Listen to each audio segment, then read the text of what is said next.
All right, good morning. Welcome everybody to our May Plants, Pests, and Pathogens. We're so glad to have you here. We're going to have our guest speaker on in just a minute, Scott Zona, who's going to tell us all about the Plant Toolbox and tips and tricks for how we can get the most out of it. Um, then we will have our Be on the Lookout, our BOLOs from Matt Bertone and Mike Munster, so things we need to keep an eye out for in our garden. And I'll finish things up with some announcements. So as I mentioned before, usually Caroline Richardson is here with me. She is one of our Extension Master Gardener program assistants, and she's helping run things, but Caroline's away today, so I'm running things solo, back to like it was in the beginning. And of course, I'm Charlotte Glen. I am the Extension Master Gardener program manager. Well, we are really, really pleased today to have Scott Zona joining us. And if you work with the Plant Toolbox, you may have had the opportunity to meet Scott. He is the manager of the NC State Plant Toolbox, the Extension Gardener Plant Toolbox. But he is so much more. And in fact, there was an article in Cows Magazine or on the horticulture portal earlier this spring, and it was just amazing to learn so much more about Scott. So he is a published author. You can see two of his books there on the slide, A Gardener's Guide to Botany and Palms of New Guinea. In his role as the Plant Toolbox manager, he works alongside Master Gardener volunteers who help with data input, photos, proofreading the entries and improving them.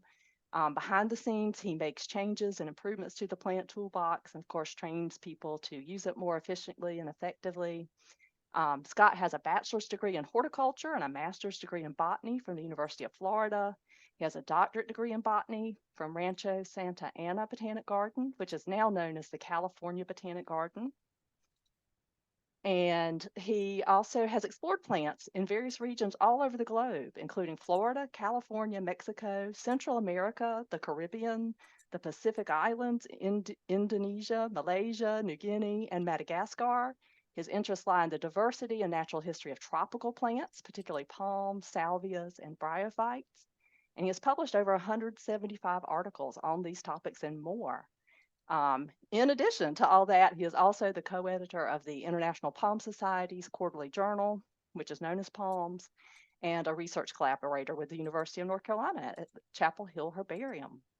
So we are so happy to have you here at NC State, working with the Extension Gardener Plant Toolbox, and have you here with us today on Plants, Pests, and Pathogens to show us how to get the most from the toolbox. And with that, Scott, I'll stop my share so you can start yours, and I will turn it over to you and just say a hearty welcome. Well, thank you so much, Charlotte. That's a very nice introduction. Let me go ahead and share my screen, and we'll get going here.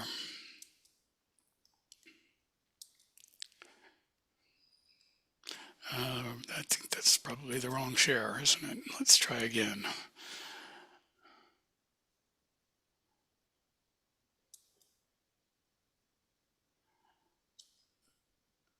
Okay, here we go.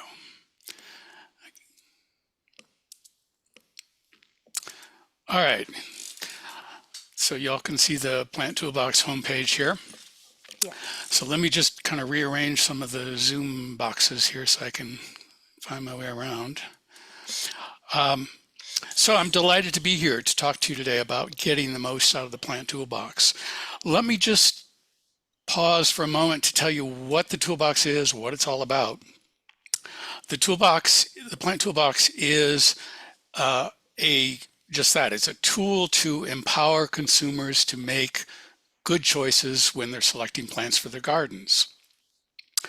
And we include in the toolbox, we're now 4,685 plants in the toolbox. And these are plants that are typically found in Carolina gardens. Now that includes both the intentionally cultivated plants and common garden weeds. We also include that in the Plant Toolbox. And we define gardens rather broadly because we also include a lot of houseplants as well. In fact, houseplant pages are very popular and get a lot of hits.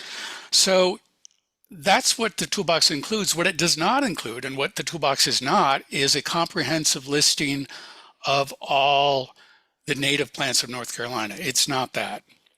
We include lots of native plants that are cultivated, but it's not a comprehensive list of all native plants. Likewise, it's not a comprehensive list of all possible cultivated plants. There are plants that are cultivated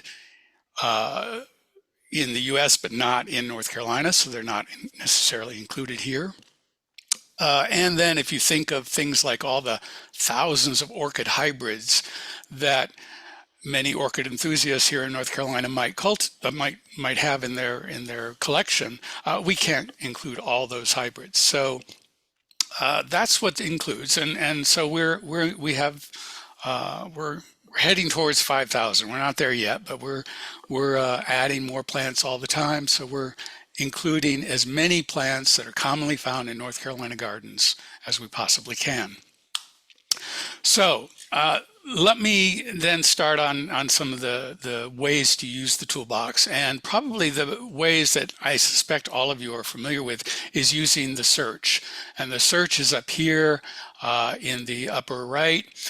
There's a search box here down in the center on the home page, but of course once you get out of the home page you lose that. It's the same search, obviously, but this search, this gray bar up here under the header, this goes with you everywhere you are in the toolbox, so you can always find the search box up here, and you can search by common name or scientific name.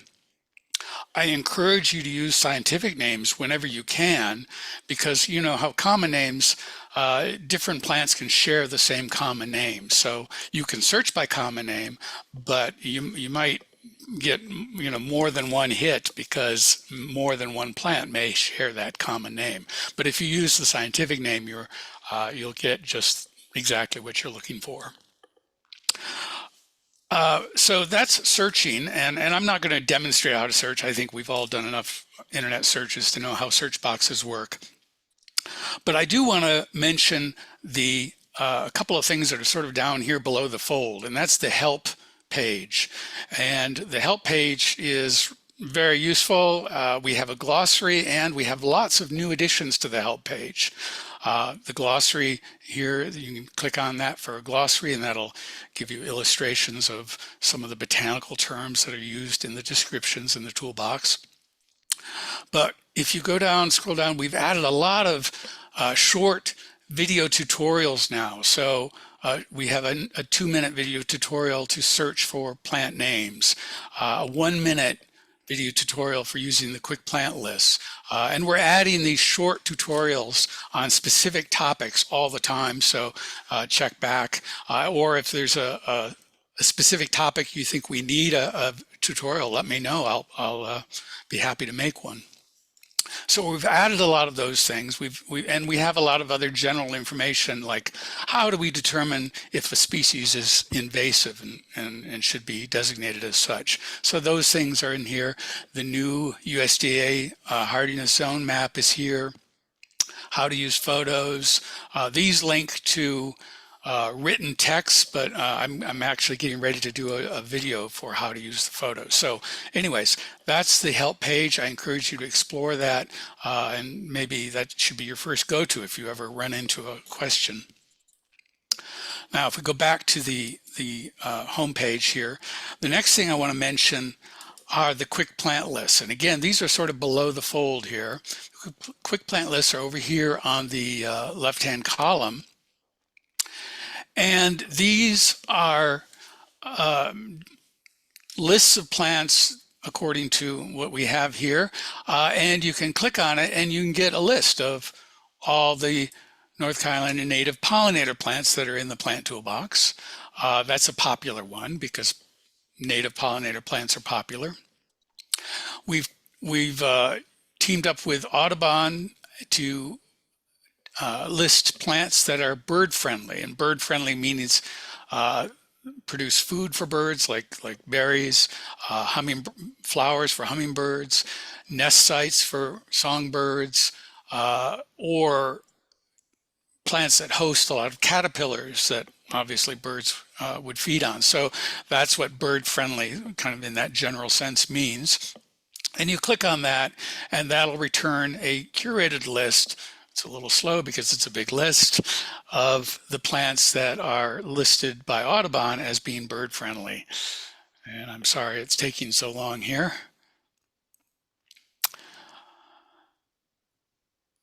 Well, it's loading, but very slowly. I apologize for that. Tell you what, I'm going to go back here while that's loading and do a shorter one. So we have NC State plant introductions. These are plant introductions that were created here or selected here by NC State. And boy, that's taking a long time to load too. And that's only like, there it is. So 46 plants, and these are all NC State introductions. So I encourage you to have a look at the quick plant list and explore those there's our list of invasive species. So you can explore those at your leisure. So now I want to go back up here and show you a way of searching by tags. And the listings we have in here in the plant toolbox all have tags, and tags are basically just short search words that we can use. So we could, for example, we could say we want plants with red flowers, and you type in red flowers. The first part is here, these are plants that include that tag, but then you go down here at the bottom and there's the tag. It says red flowers 200 means we have 200 plants with that tag. So that's one way of using tags for searching. A more interesting way, and a way that I encourage you to take advantage of if you're an instructor, is you can make lists of plants for your class. So for example, we have a list of plants for HS 302, that's the course number, and that's what we use as the tag. And we have 180 plants that the instructor has chosen to, which are used in this class. And I assume this is Horse Science 302. So if you're an instructor and you have a class that you want to have a curated list of plants, we can do that by using a tag just like this. Late last year, we added the therapeutic horticulture tags.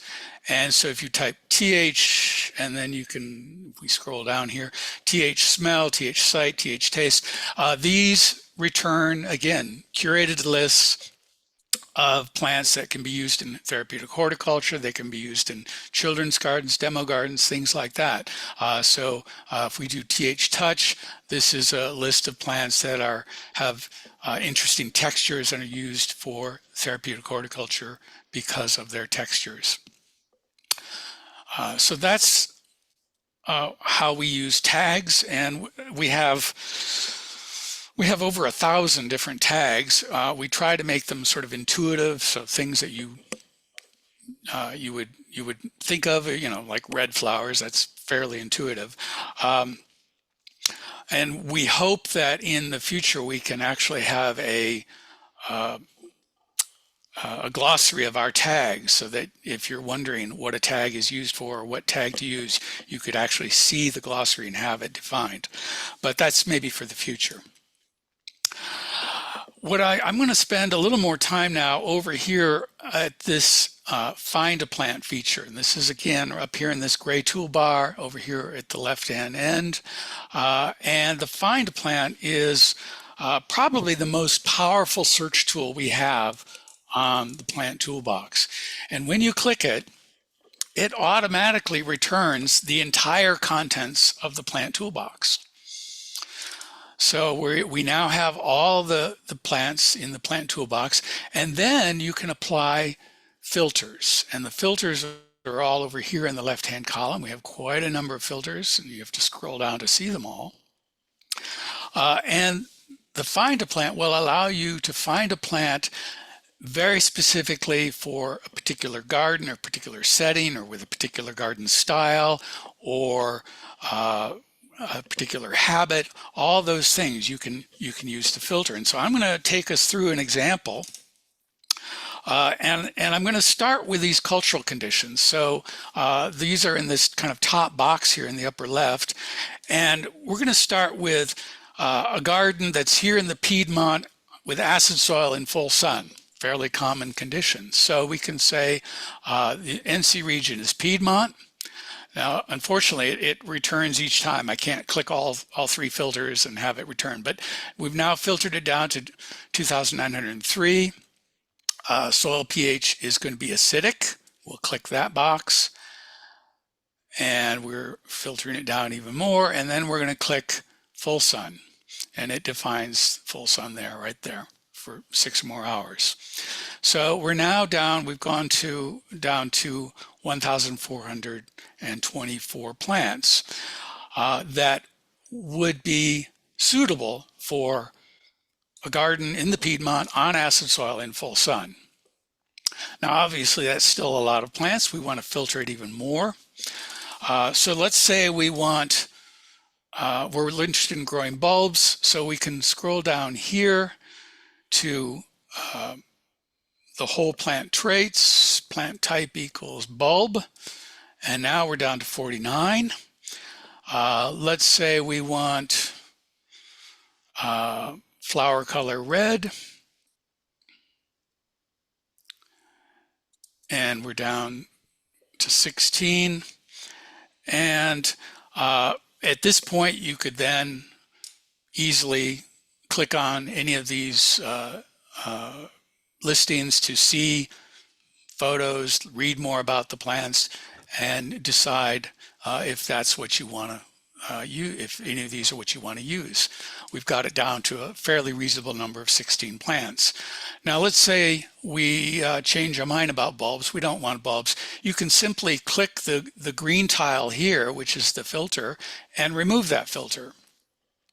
So now we're still looking at a Piedmont garden on acid soil in full sun with flowers red, and of course we're now up to 214 plants, and we could say, well, what we really want is a ground cover, for example. So now we're back down to 14, and again, you could, that's a reasonable number you could search through, and you could even add more filters to it and narrow it down, perhaps even more. So that's. Oh, I was just to say Yeah. quickly while you're on this view. Yeah. Show folks the toggle up at the top, how they can see this list view or the grid view. Yeah, that's great. That's thank you for reminding me. That's over here in the display toggle. And right now I have it on list view, but we can toggle over and you can see it in grid view. And that's just personal preference, whatever you like to see, however you want to use it. Thank you. That's one I didn't realize was there for a long time until I saw you show it, and I'm like, I love that. And I always use list view. I don't know why. It's just again, my personal preference. Okay, so you know, and you can play with these filters. We have so many different data points here, and what these filters are working off of. Each plant, each listing, for example, has something like, I don't know, over 90 different data points that we collect for each plant. And it's these data points that are being analyzed here with these search filters. So that's the database that it's working from. So anyways, you can use these filters to find plants for a particular site, and you can be very specific, and it will give you some ideas and allow you to pick plants that are well suited to that particular site. So I encourage you to use the Find a Plant. It really is super powerful and will really help you find plants very quickly that will fit your needs. I'm going to go back to the home page because I now want to talk a little bit about design galleries. And the design galleries are, right now, they're sort of a work in progress.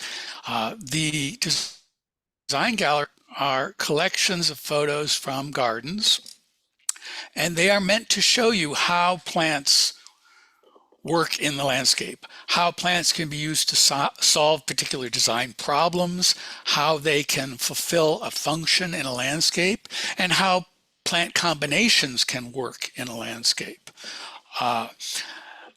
I'll tell you right now, not all our gardens, our design galleries quite live up to that high bar, and I'm going through them. Actually, I've been going through them over the past couple of weeks, renovating them and getting them in kind of a new format that's easier to read and has more information. Our design galleries are not very well searchable at the moment. We do have some searches over here, some filters that you can apply. And so let me show you how you can search the design galleries and show you how the design galleries relate to the listings that are in the plant toolbox.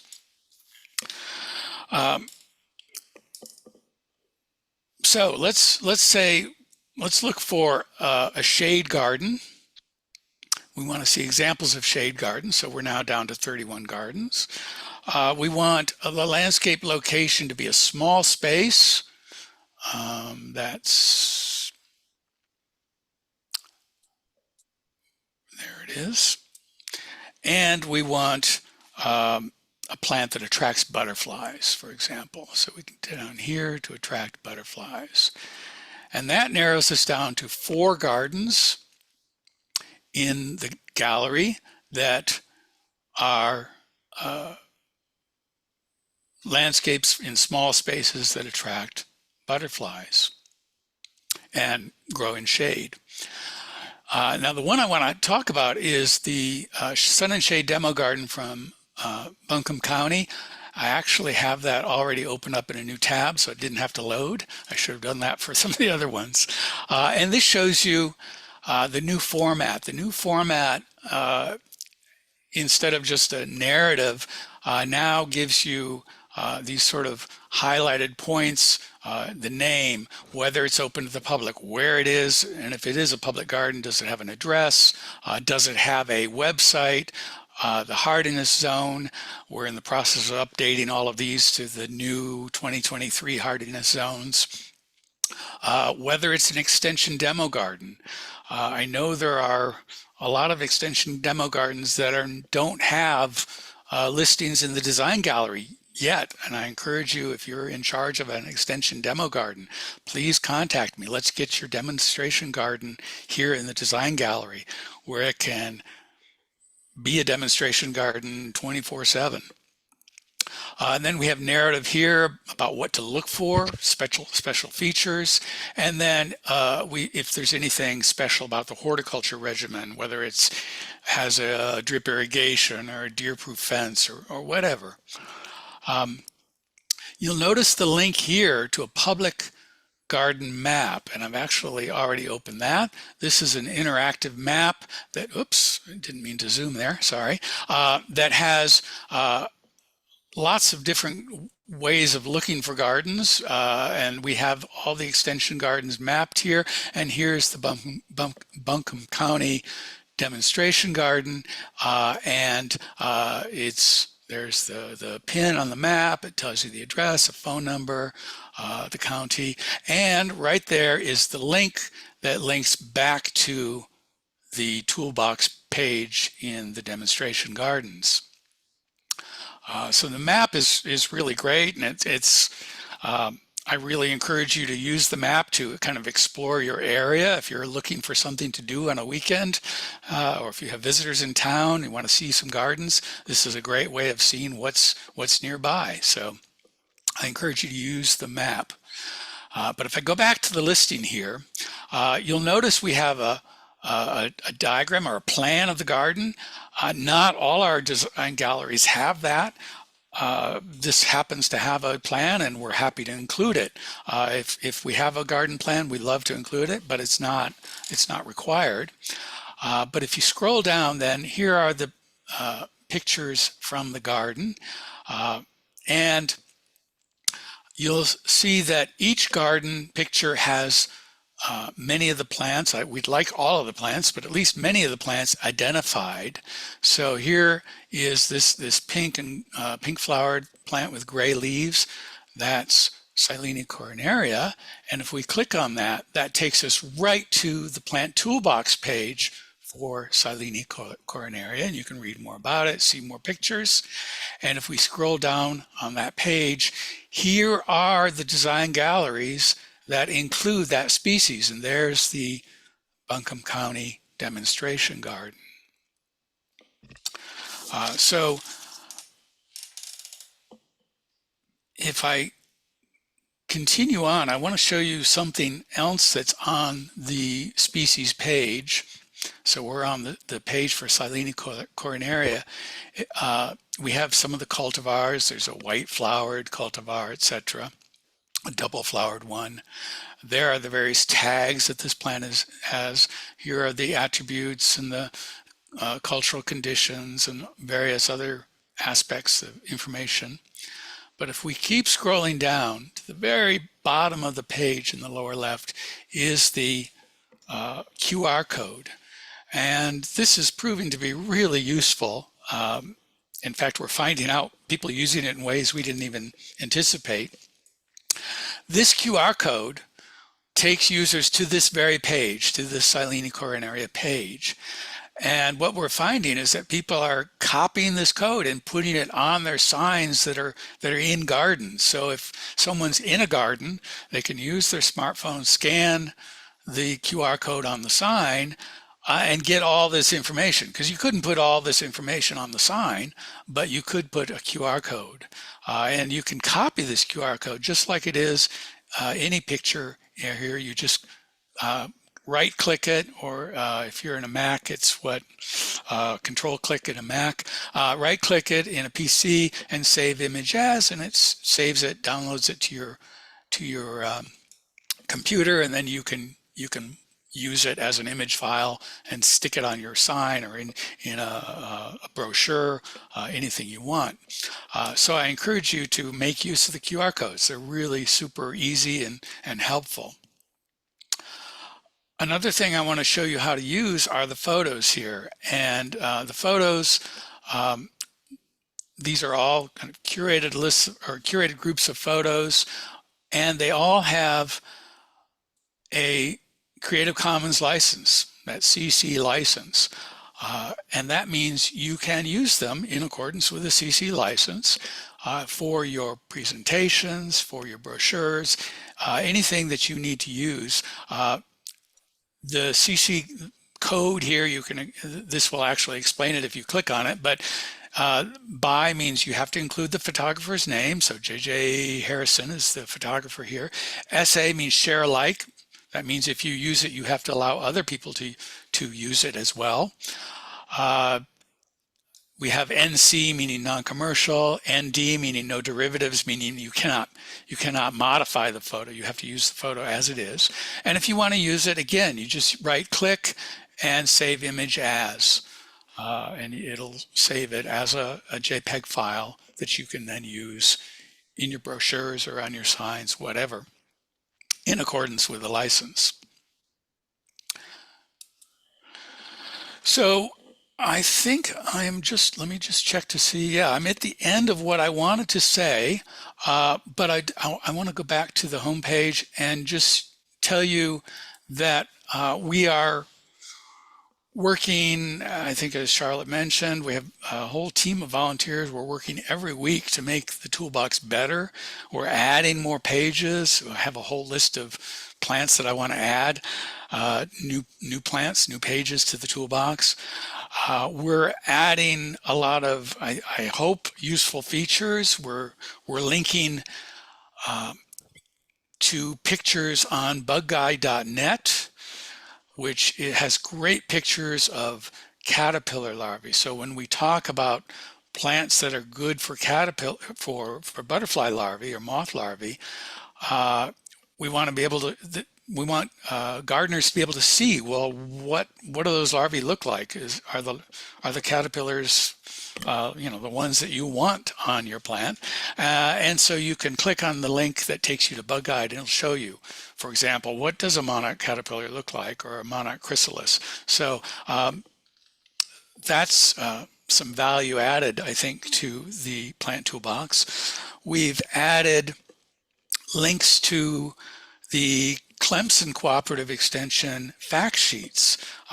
Clemson Cooperative Extension has some really good fact sheets that talk about cultural conditions, plant diseases, plant pests.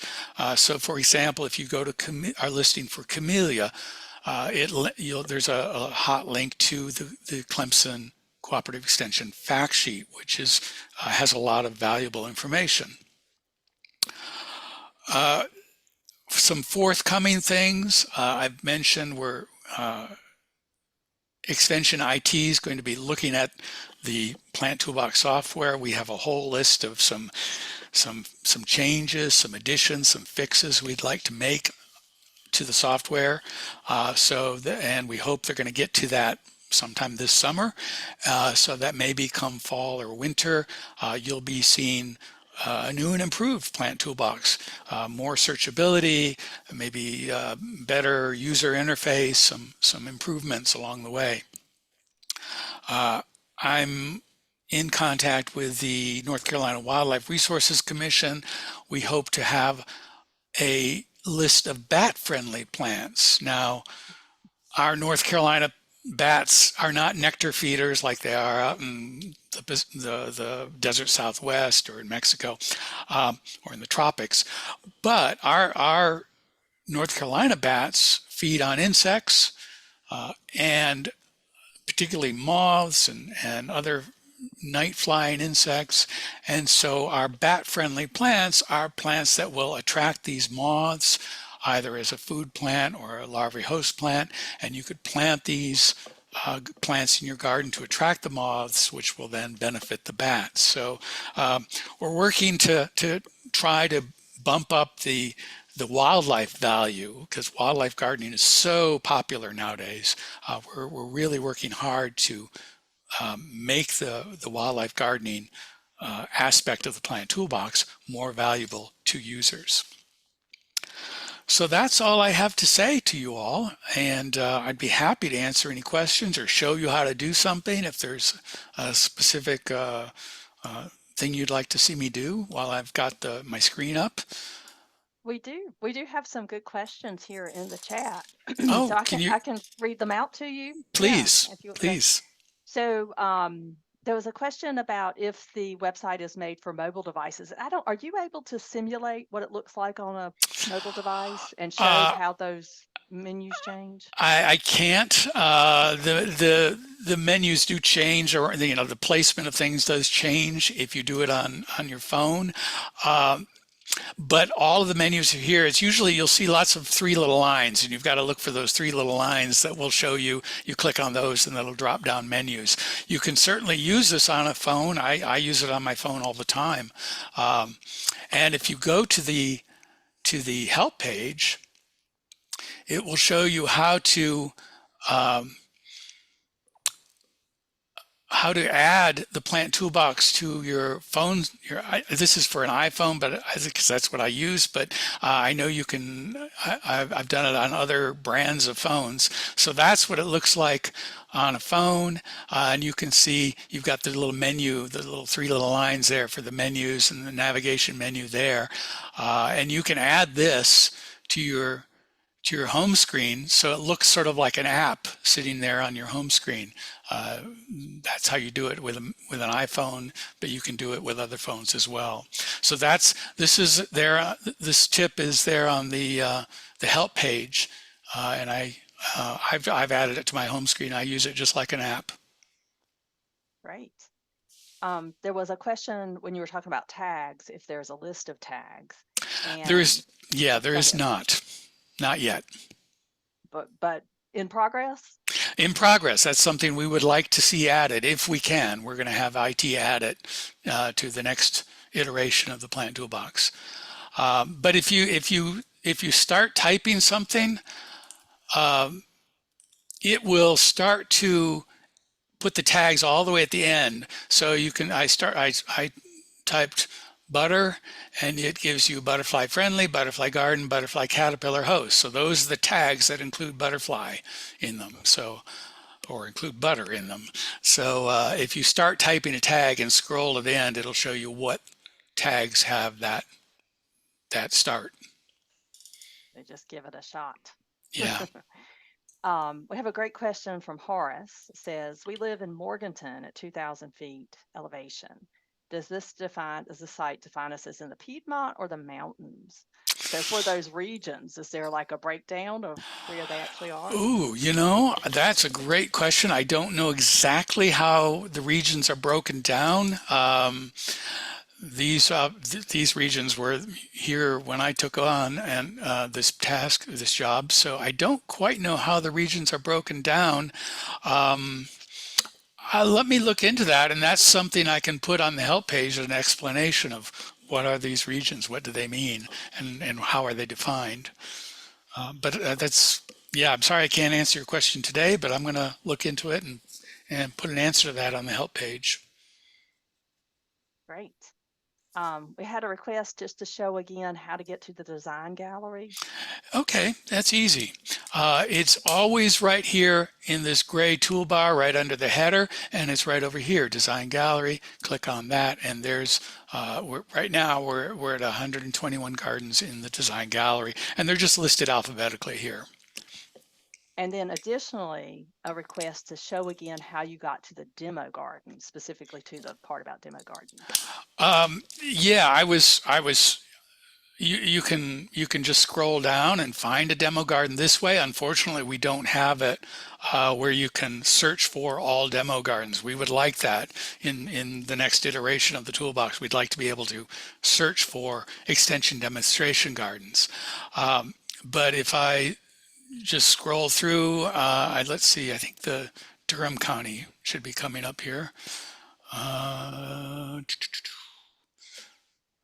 Nope. Oh, there it is.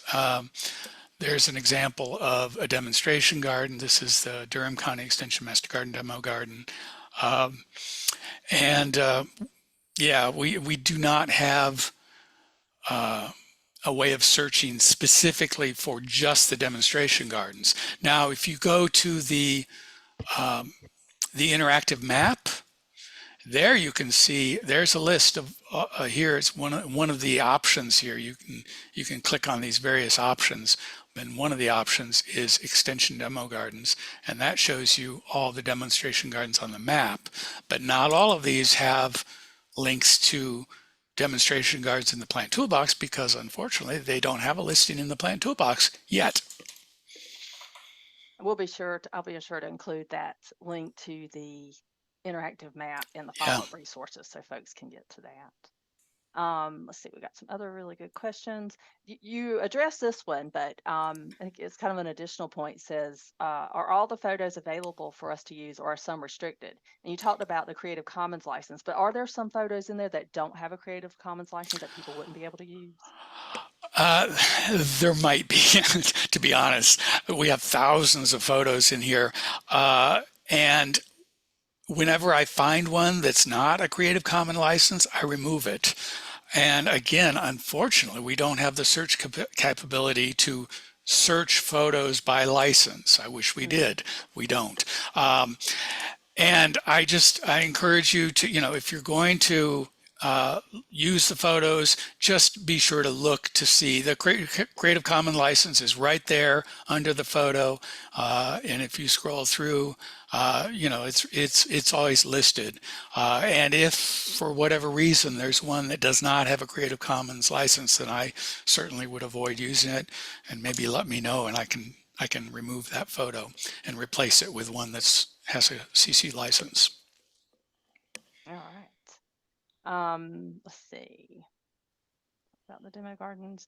There is a question. It says, are you considering having the vascular plants of North Carolina link for review of ecotypes?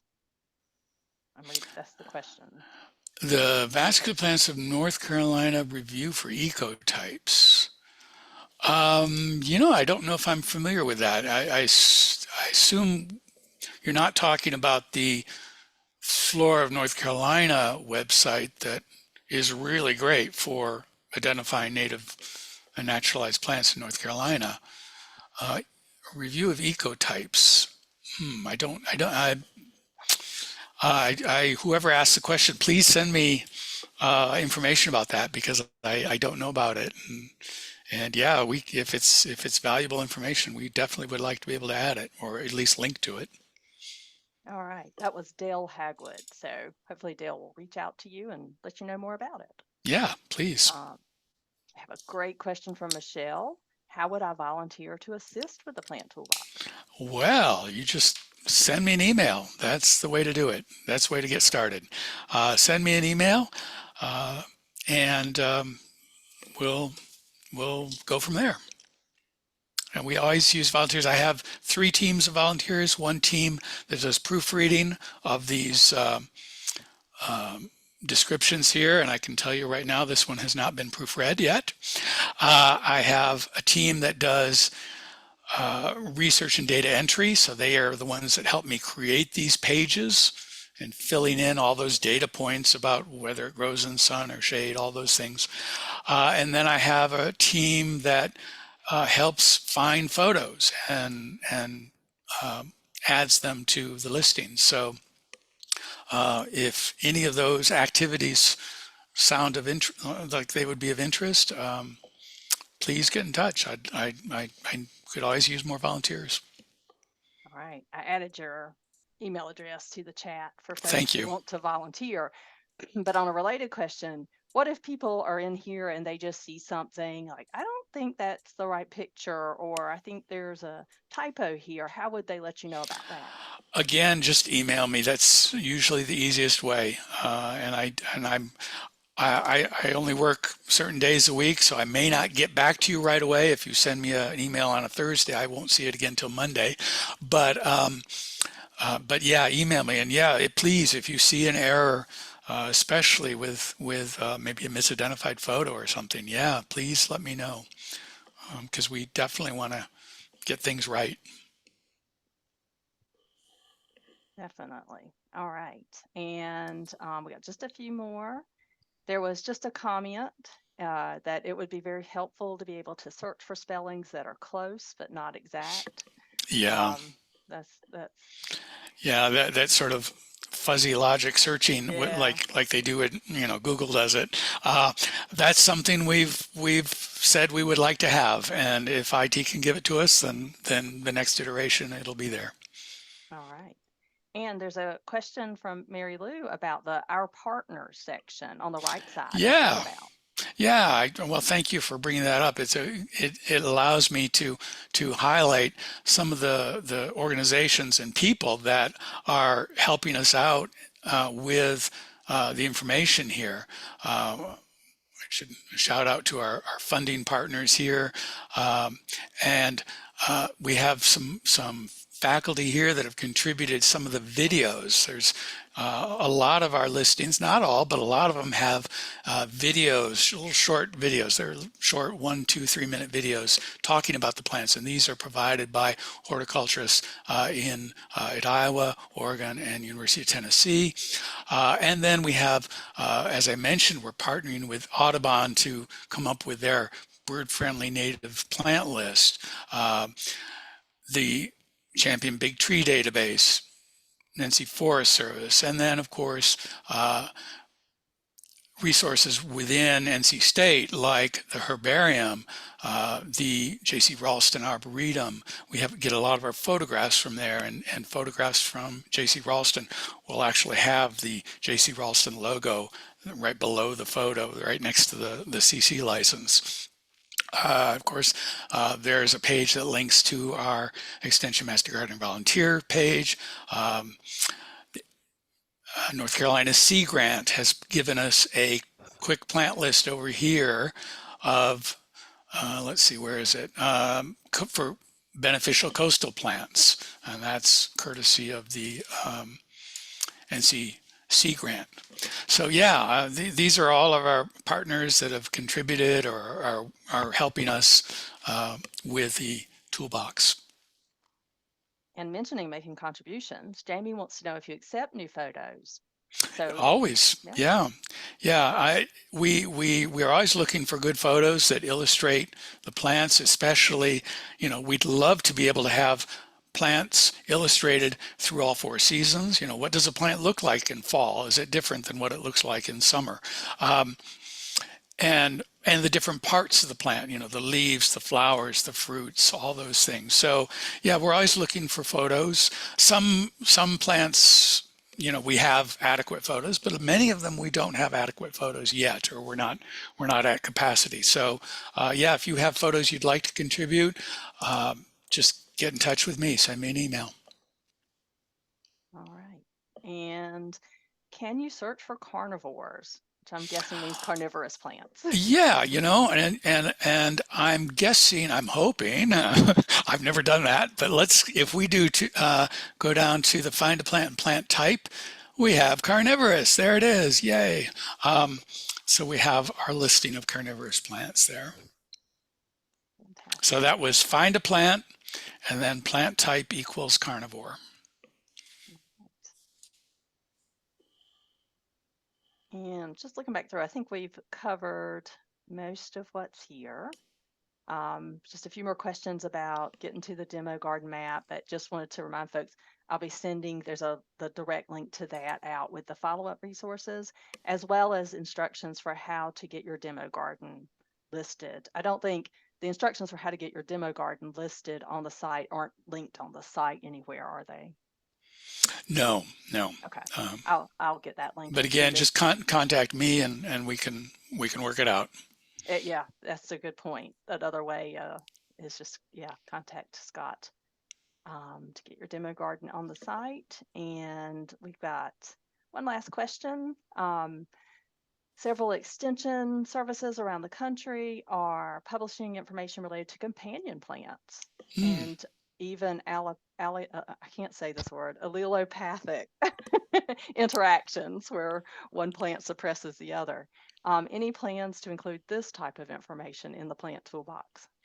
Yeah, we've done that for some of the plants, the allelopathic part, you know, things like black walnut that's famously allelopathic. Companion plants, I don't think we have much information on companion plants. And if we have good research-based evidence that we can cite, then yes, we will definitely include that.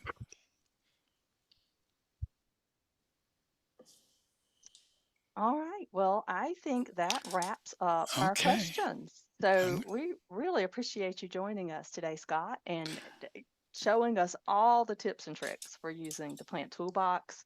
And we just also really appreciate all the work you're doing to make it always a better tool for all of us to use. Well, thank you.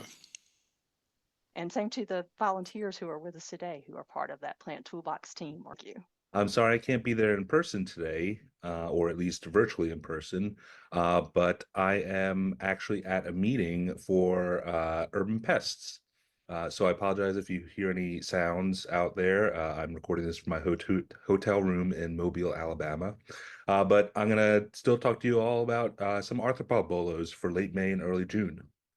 So the first thing to note is there's going to be lots of young caterpillars out there. So one thing to look for is if you have plants that have been heavily infested by bagworms in the past, you may want to check those plants for these very tiny bagworms you see here. So all of these bagworms were found on this very small section of an arborvitae. So check your plants for these. They are the most susceptible stage. And you may even be able to find other small caterpillars, for instance, tiny webworms. So they're creating very tiny silken masses, these tents that they create, and they're very tiny caterpillars at this point. And many of these, if you find these groups of caterpillars, of small caterpillars, you can simply prune out that section of the plant and destroy it to control them. Along with the caterpillars, there are going to be also some sawflies coming out. So these look like caterpillars, but have more prolegs, 6 or more prolegs, these fleshy pairs of legs on the abdomen, and they have a single lens in their eye. These are different from caterpillars in that they grow up to be a wasp, technically, but they are plant feeders just like caterpillars and will strip the leaves off of plants ranging from broadleaves to pines and some other conifers. This is, of course, also going to be the season where Japanese beetles start coming out and start emerging from the ground as adults. They're going to be flying around a lot of plants, mating, and feeding, of course. Now, Japanese beetles are a very constant thing each summer around May, June, and July. And they prefer to feed on a lot of different hosts, but really do like roses, grapes, and other hosts to feed on, but they will feed on many different types of hosts. You can see lots of other bugs, true bugs out there. Lace bugs are going to be abundant on their host plants, as well as the garden flea hoppers here on the right, feeding on garden plants. So lots of different true bugs are going to be out. A lot of different activity. You might even get to see some tiger bee flies. These are large flies that look a little scary, over 1 inch long. And they look a bit scary, but they are not a biting or stinging insect. In fact, what they do is they actually parasitize carpenter bees. And so they're going to be out and about looking for those carpenter bee tunnels in which to lay their eggs so that their larvae can feed on those larvae of the carpenter bees. Now, for your own protection, not just the protection of your plants, you're going to want to be aware of ticks and mosquitoes out and about. So both these blood-sucking arthropods will attack humans, as you probably know. And the mosquitoes can be repelled using DEET and other repellents, whereas ticks and blood-sucking mites are best protected by impregnating clothing and shoes with permethrin. Definitely use follow the instructions correctly, because permethrin can be toxic to humans, so you'll want to use that only on clothing. And everything else, really. So it's going to be the warm time of year. It's peak activity here in North Carolina, late spring, early summer. So you can see all types of varieties of insects, from flies to moths to beetles to bees, and everything in between. Now, one final thing I'd like to talk about in this session of the Bolos is a new invasive hornet you should be on the lookout for. This is the yellow-legged hornet, Vespa velutina. It is a true hornet and is closely related to our European hornet that's been established in North America for a while. But this is a new one. So this species is native to Asia, but is invasive in Europe. France has been hit hard by this hornet. And it is now actually detected in the US. It was first detected in the US last August, in Savannah, Georgia. And now it's being found in that area, and as well as across the state border into South Carolina. So that's the southeastern portion of South Carolina near Savannah, not in the rest of South Carolina. However, both these regions are very close to North Carolina, and these are mobile insects, so we do want to be on the lookout for them.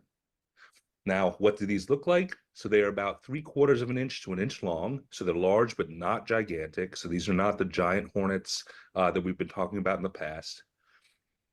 Their body is mostly dark, except around the lower face and the tips of the abdomen. And the abdomen has a thin yellow basal ring, you can see here.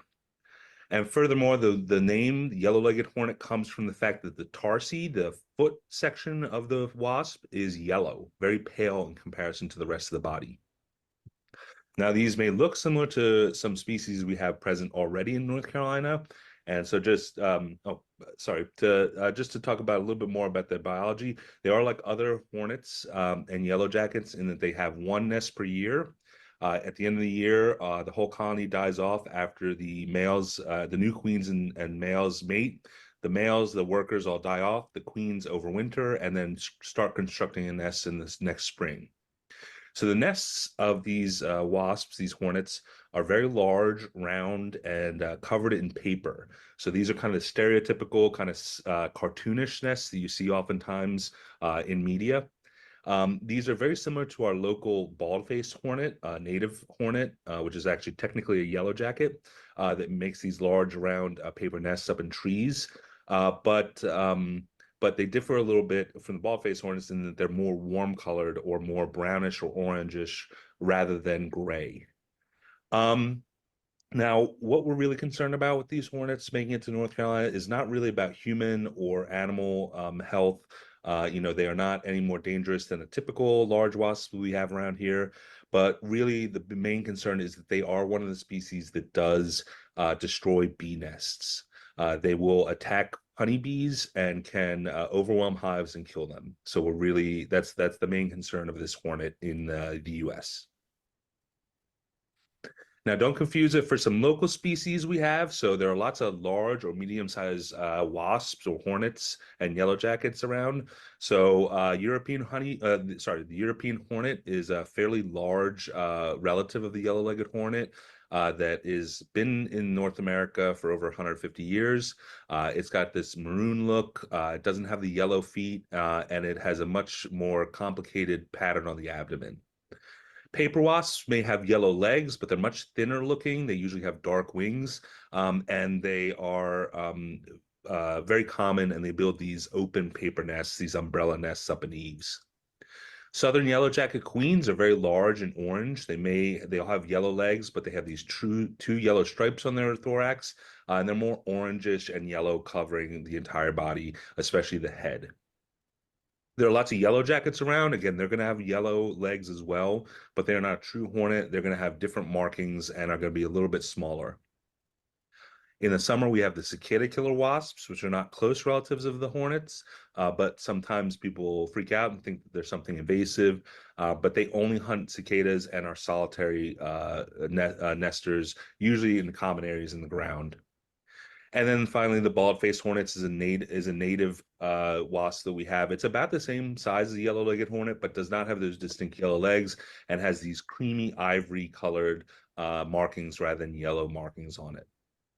And finally, I just want to mention that there are also a couple flies that gain fairly large size and can be mistaken for hornets and yellow jackets. So don't confuse these for those hymenopteran, those wasp insects. You're going to have hoverflies, large hoverflies like this Melesia species, and large robber flies like this Promachus that both have colorations to mimic wasps, but are not harmful to humans and are native insects. So please be on lookout for all these things. Let me know if you find anything that's really interesting. And as always, we're here to help you identify your pests and plant pathogens. And I hope you have a good rest of the day.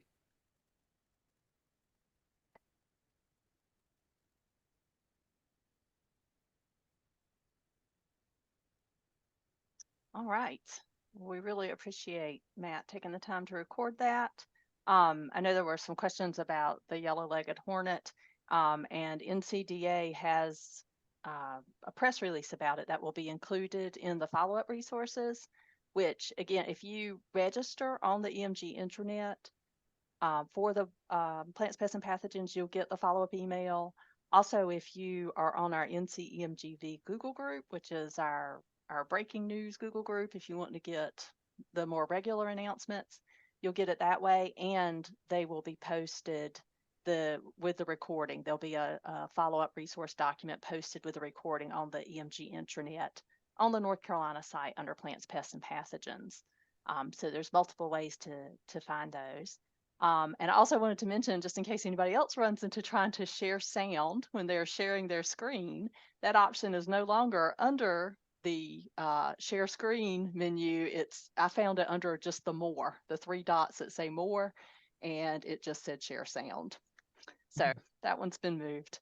All right, with that, I think it is time to turn it over to Mike. So I will stop sharing so he can share, and I will get that link to the EMG intranet where you'll be able to find the recording and drop it in the chat.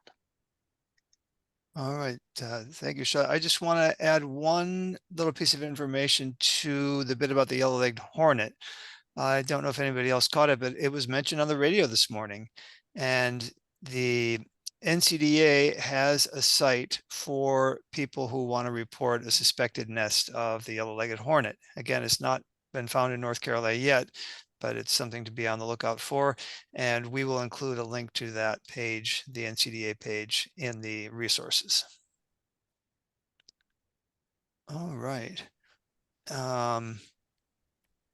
And I want to thank Scott for clearing something up for me. This is a personal thing, but I had wondered what that plant was, and you just happened to use Silene coronaria as an example in one of your pages there. And now I know I can go home and tell my wife what that plant is. I think she just call it the hairy plant or something. But now we have a name to put on it, which feels great. So My work is done. So I thank you. Let's see. Let's do a A little bit of bolos on the disease side. Okay.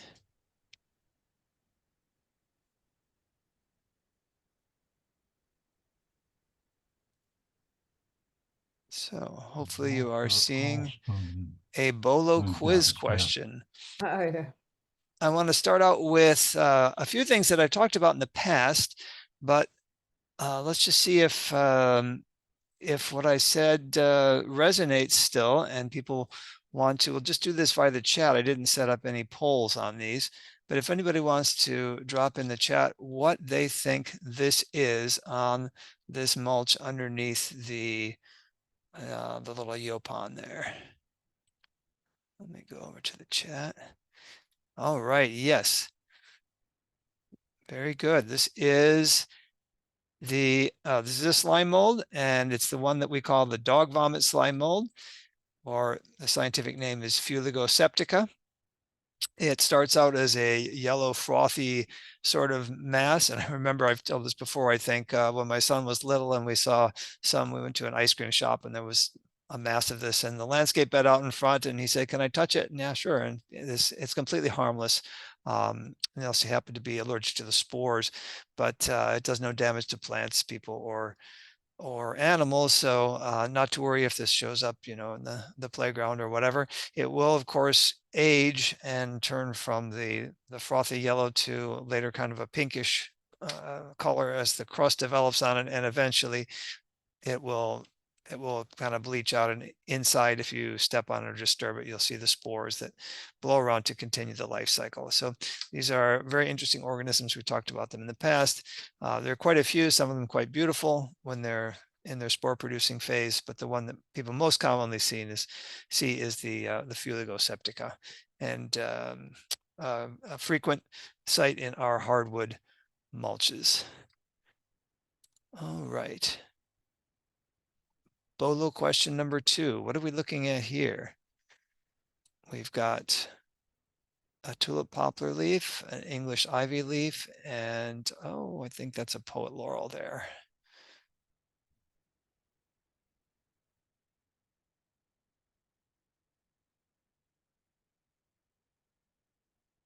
Okay, a couple thoughts there. Anybody else? Someone seconding that?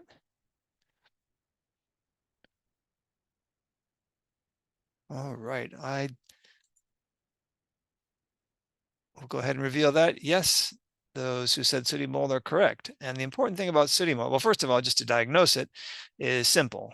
You use a little pressure rub against the leaf with your thumb, and if the black part rubs off and it's green underneath, then it wasn't any kind of a pathogen. It was just this growth of secondary fungi, and there's a whole group of these things that are generally colonizing insect droppings. So in the case, for example, on the left there, the tulip poplar famously has aphids, and the honeydew from those dripping on the foliage below, either of the yellow poplar itself or of the understory plants, will develop this growth of the sooty mold. So if for some reason it needed to be controlled, it would be directed at the insect and either the scales or the aphids, etc., the honeydew producing insects, rather than against the fungus itself.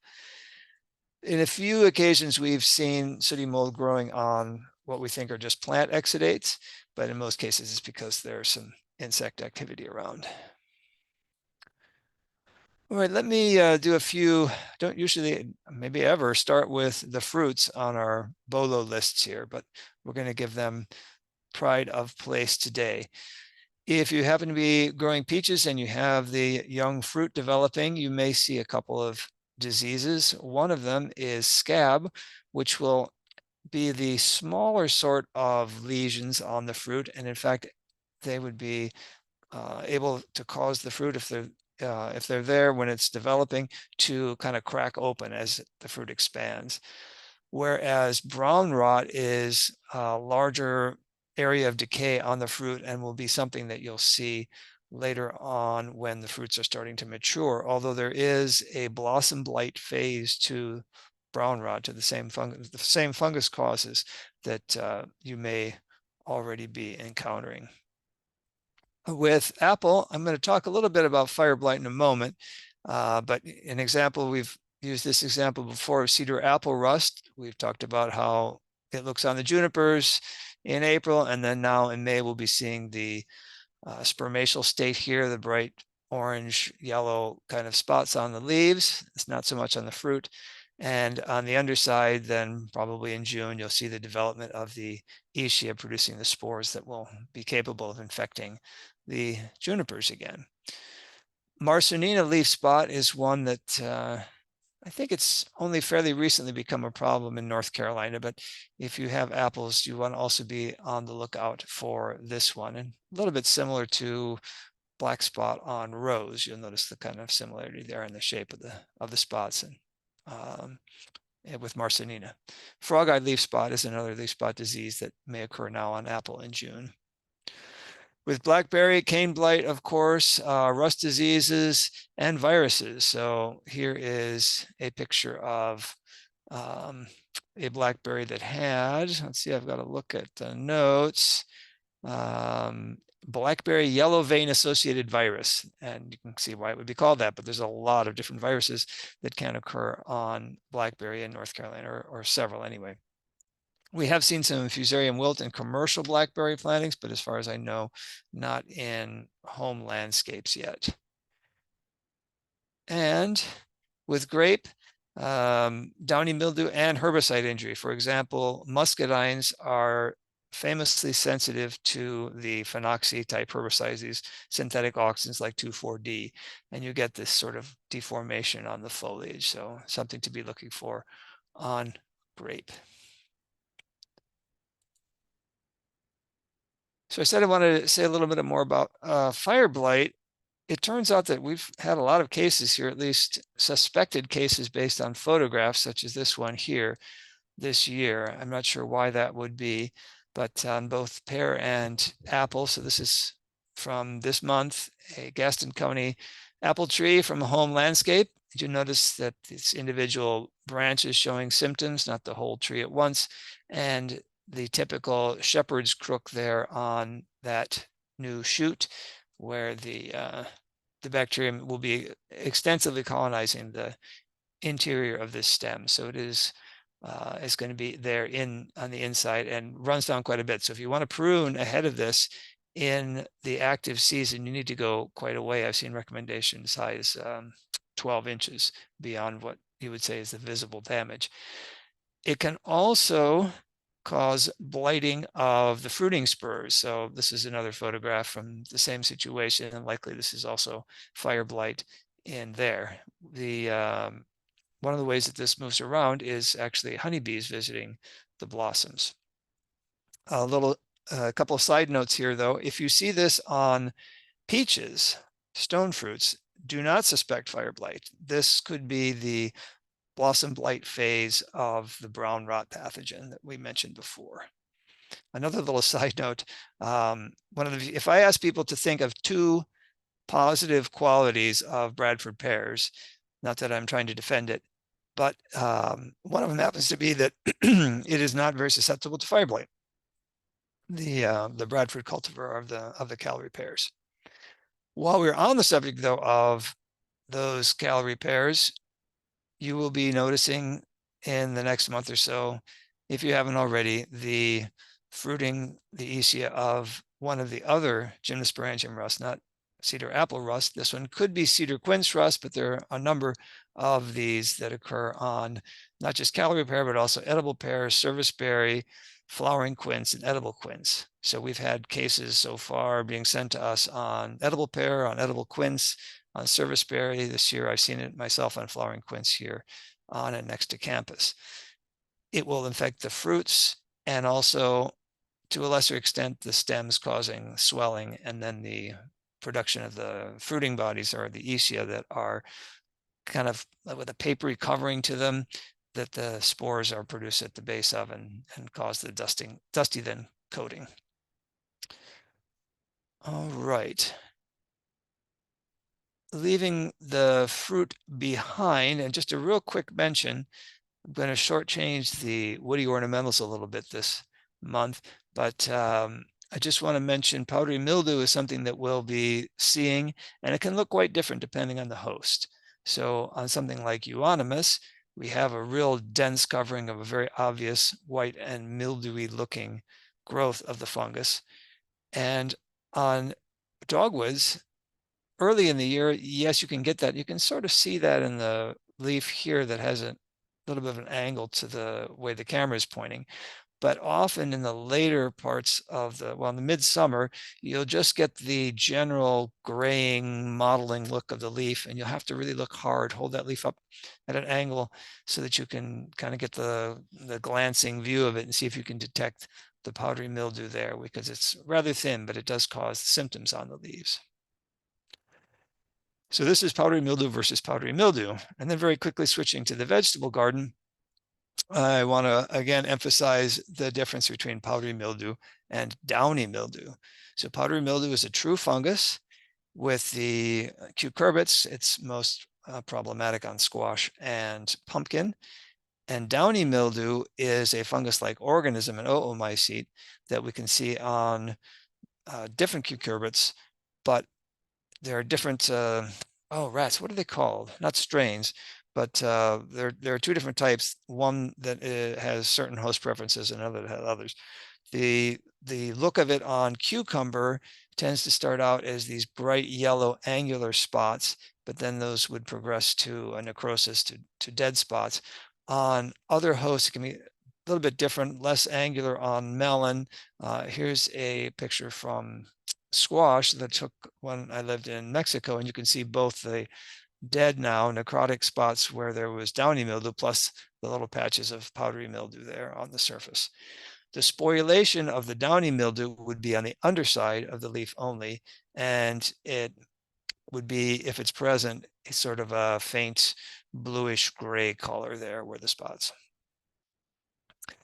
Let us continue with the vegetables here for a moment. One that most people are familiar with on tomato would be blossom end rot, caused by that local calcium deficiency in the developing fruit, but maybe less well known is that it can occur on other vegetables as well, most notably pepper. So keep in mind that if you have a symptom like this, you may actually be looking at blossom end rot on pepper in this case. In the tomato realm, we also want to be on the lookout for several other things. So Septoria is going to be a leaf spot fungus on the lower leaves of the plant and that gradually moves its way up. Bacterial leaf spot, which I didn't picture, is going to look similar to that, but only about half as common in North Carolina gardens based on PDIC samples anyway. TSWV, tomato spotted wilt virus, may look similar as well, but that one can occur anywhere on the plant, including the very young foliage, which is something that the Septoria and the bacterial leaf spot would not do. Another thing that TSWV will do is later on, as the fruit develop, you can get symptoms there as well, these dramatic rings. And TSWV, despite the name, has many other hosts. It can get on tobacco, it can get on peanut. We had a sample yesterday come in on potato from Irish potato from a commercial farm. So white host range there, and it's one that moves in from the weeds carried by the thrips vectors, the very small insects. The first of the bacterial wilt and the southern blight on tomato could be coming in, although those are generally heat of the summer sorts of problems. And although it's not illustrated here, the herbicide injury on tomato is something else to be on the lookout for, and we've talked about previously. Also, now that I'm talking about timing of these things in the year, there has not yet been a report of the cucurbit downy mildew in North Carolina. That's one that would be does not overwinter here, so it has to come in from the south, either on wind or by, hopefully not, but by infected transplants. And usually sometime early June, but it could be late May, it could be a little bit later in June, would be our first examples of cucurbit downy mildew. And it's a pretty destructive disease, so you want to do want to be on the lookout for it. Don't forget the roots. one of the things that can go wrong, of course, with vegetables and also many of our flowering herbaceous plants would be the root knot nematode. This particular example is in cucumber. The leaves showed what you might think was a leaf spot, but it was really a wilting symptom caused by the roots being compromised by the nematode feeding. So look for this if you've got wilting or that type of problem on cucurbits, on tomato, even on beans, on potatoes, on beets. So again, a wide host range there. And then I like to conclude with an area that's not my particular specialty, but with the bolos for the turf grasses. So brown patch, again, with a fungal disease or fungal pathogen, excuse me, that will be a problem on our cool season grasses once they start getting stressed by the oncoming hot weather. So tall fescue and ryegrass. Another one to watch for would be dollar spot on Kentucky bluegrass or ryegrass, and any kind of turf, any time of year. Fairy rings are a possibility. And you may have heard Lee Butler talk about the different kinds of fairy rings, type 1, type 2, type 3, a green ring like this, or arc brown rings, and some of them, the type 3, would have the actual fruiting bodies of the mushrooms or puffballs. So we have an interesting contrast of two terms here. So we've got a patch and a spot, and actually the turf folks are being very specific with those terms. Does anybody know the difference? It's a spot is less than 4 inches in diameter, although dollar spot can go larger than that. And a patch would be something considered 4 inches, greater than 4 inches in diameter and irregular in shape. Just to finish off then, this summer isn't the peak season like fall is, but there may be some mushrooms and things, other fungi popping up in people's lawns, and they want to know what they are, either because of curiosity or maybe a pet has been playing with them, eating on them, whatever. We do have a couple of experts that we can call in those cases, but please pay close attention if you go to our website and see the menu items there of how to collect a sample. At the very bottom, it says something else.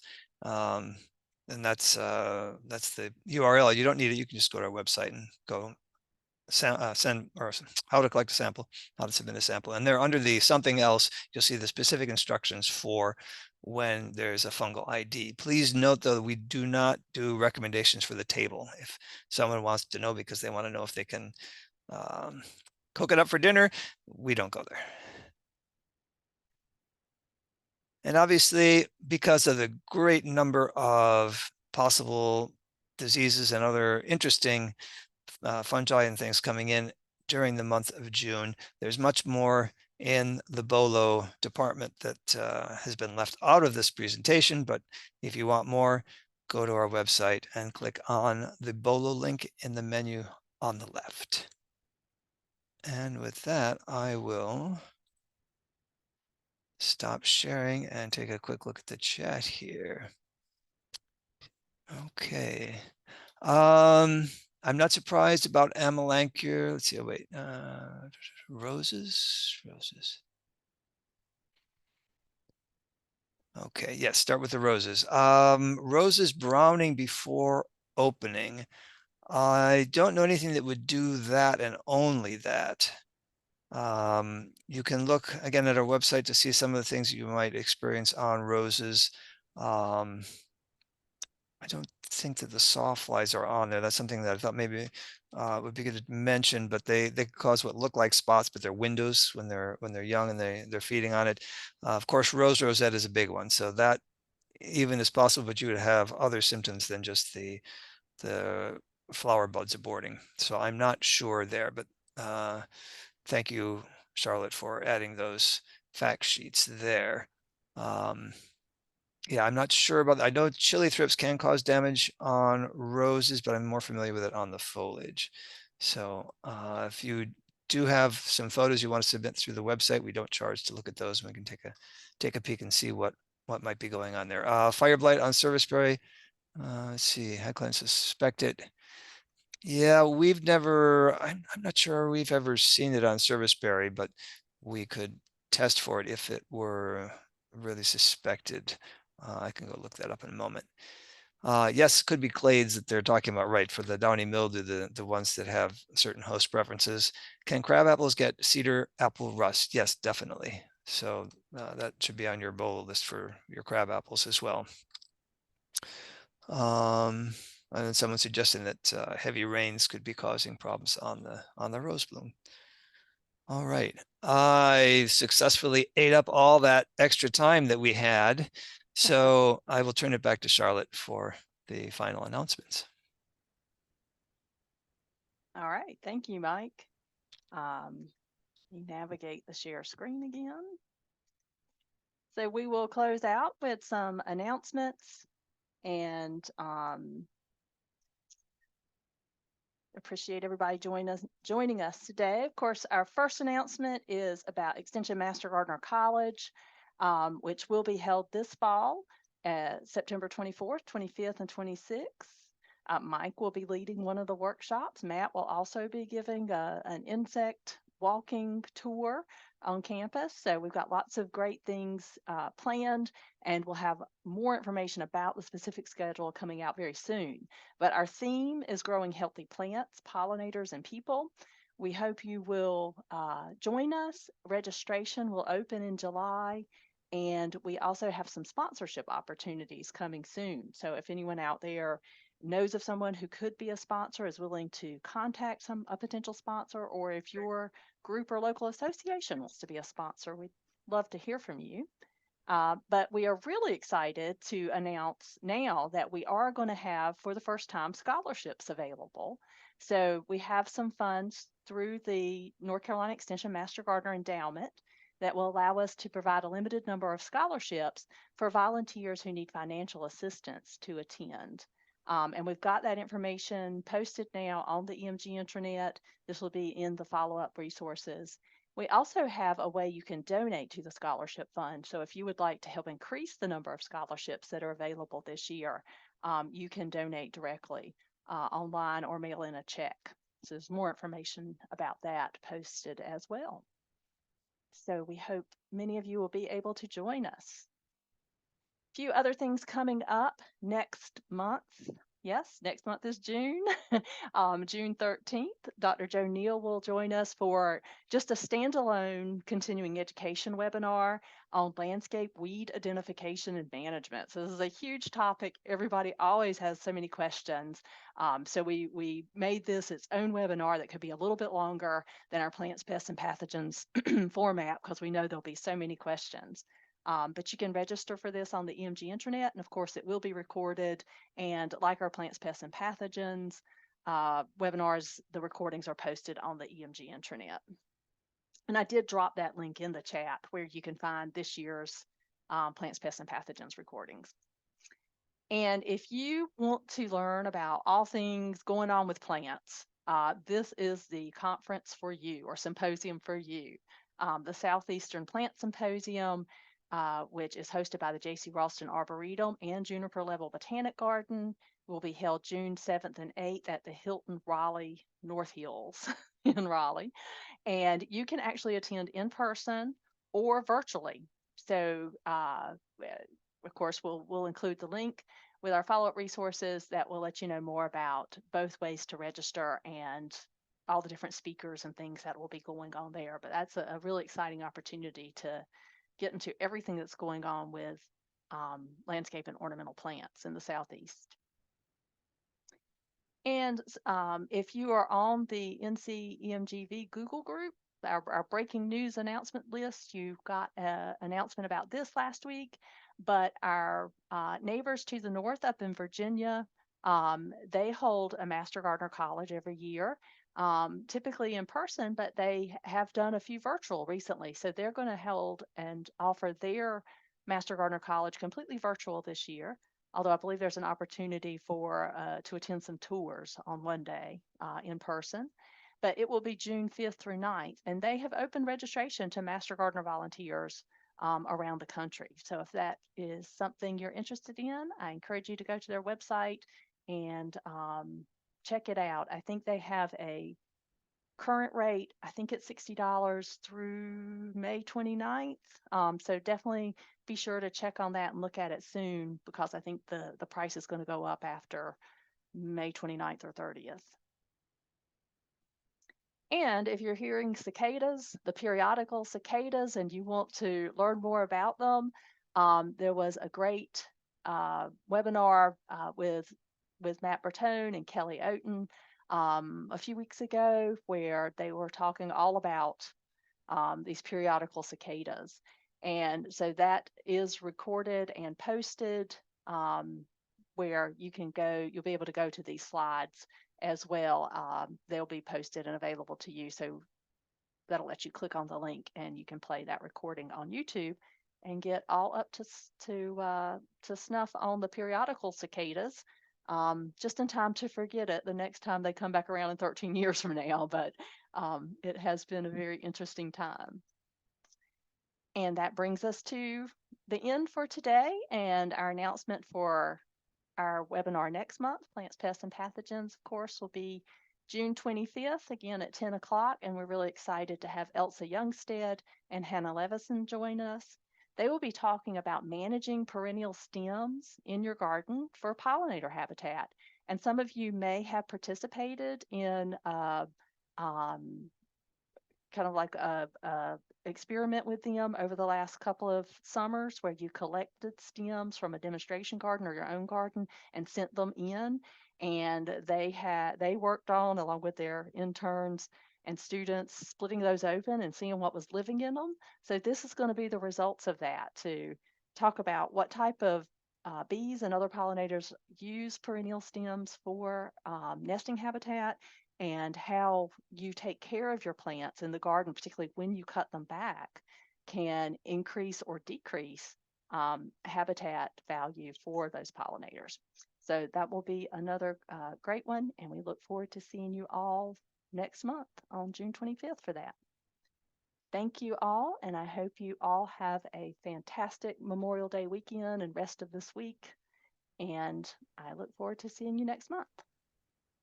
Take care, everyone. Have a great month.